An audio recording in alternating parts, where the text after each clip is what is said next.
this was your first fault, it came under a dangerous fault. It happened on Whitehall Road. Now there's always parked cars here nowadays, unfortunately, making this road very, very narrow. So you went to overtake the parked cars because there's no one coming the other way. Now there is somebody coming the other way. That car decided he's fed up to wait. Now what you should have done here is you should have come to a stop completely. Now here the examiner stopped you because you're too close to this white car on your left, and your wing mirror would have hit their wing mirror. Now what you should have done is you should have came to the left like you done and then come to a stop. So I'm just going to rewind it a little bit. So now you have the car, the black color car, this car coming towards you. It's very narrow. The only thing you can do is pull up close to a parked car and stop. So I would have pulled up close to this car or the next one and just completely stop.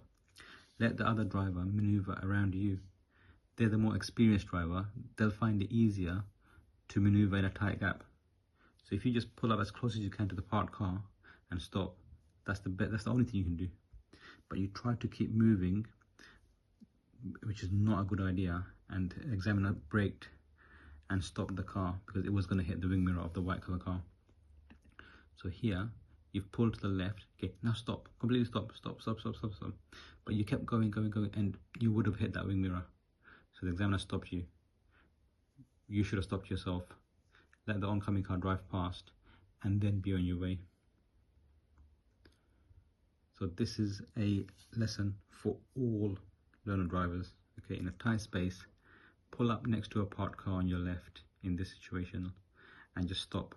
Let the other car maneuver around you.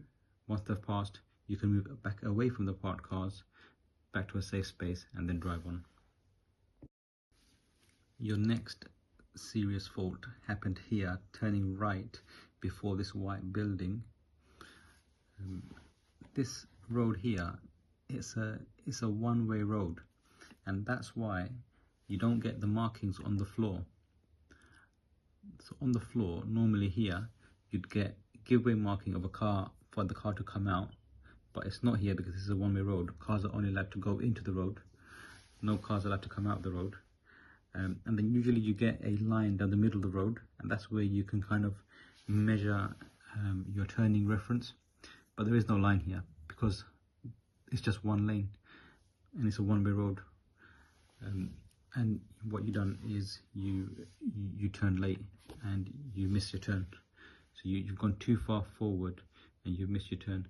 Now, in a one-way road, you can turn in at any point because you won't have a car coming out of the road. So here you've just missed the turn, and then you've had to back up, and because you had to back up and affect the drivers behind you. That's why the examiner gave you a serious fault. So here now, as you're backing up, the cars behind are having to stop and wait for you. So this is why you got a serious fault here. Your next serious fault was here. The examiner said turn right at the mini roundabout. When we turn right, this is a one-way road we're turning into. There's one-way signs there and there as you enter the road. At the end of the one-way road, you need to be on the right-hand side of the road. So as you turn in, there's a one-way sign there. And then on the floor it even says one way. As you go in, you got another one-way sign on your left.